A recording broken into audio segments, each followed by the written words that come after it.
இந்த படத்தோட கதை பார்த்தீங்கன்னா, 30 வருஷமா அடிதடி சண்டை எதுக்குமே போகாம, தேவா மென்ஷன் நடத்திட்டு வர நம்ம ரஜினிகாந்த் அவங்க. அதே மாதிரி ஸ்மக்லிங்க தவிர்த்து இன்னும் ஏகப்பட்ட இல்லீகல் வேலை செய்யற நாகார்ஜுன். உங்களோட ரைட் ஹேண்ட் பார்த்தீங்கன்னா சோபின்.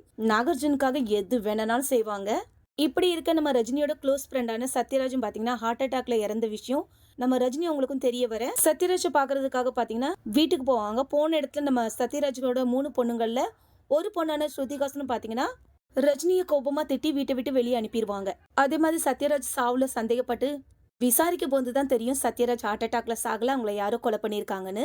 அதே மாதிரி அந்த கொலைகாரங்களால சத்யராஜ் 3 பொண்ணுங்களுக்குமே எந்த ஒரு ஆபத்தும் வந்துடக்கூடாதுன்னுட்டு அந்த 3 பொண்ணுங்களுக்குமே பார்த்தீங்கன்னா பாதுகாப்பா இருப்பாங்க நம்ம ரஜினிகாந்த் அவங்க. அப்படி சத்யராஜை கொன்னது யாரு, ரஜினிகாந்த் அவங்களுக்கும் நம்ம ஸ்ருதிகாசனுக்கு இடையே இருக்கிற ரிலேஷன் எந்த மாதிரியான ரிலேஷன்ங்கிறதாங்க படத்தோட கதை. சும்மா கூட சொல்லக்கூடாது, படம் சூப்பரா இருந்துச்சு. வில்லன் கதாபாத்திரத்துல கச்சிதமா பாத்தீங்கன்னா நம்ம சோபின் பாத்தீங்கன்னா சூப்பரா அல்டிமேட்டா நடிச்சிருக்காங்க.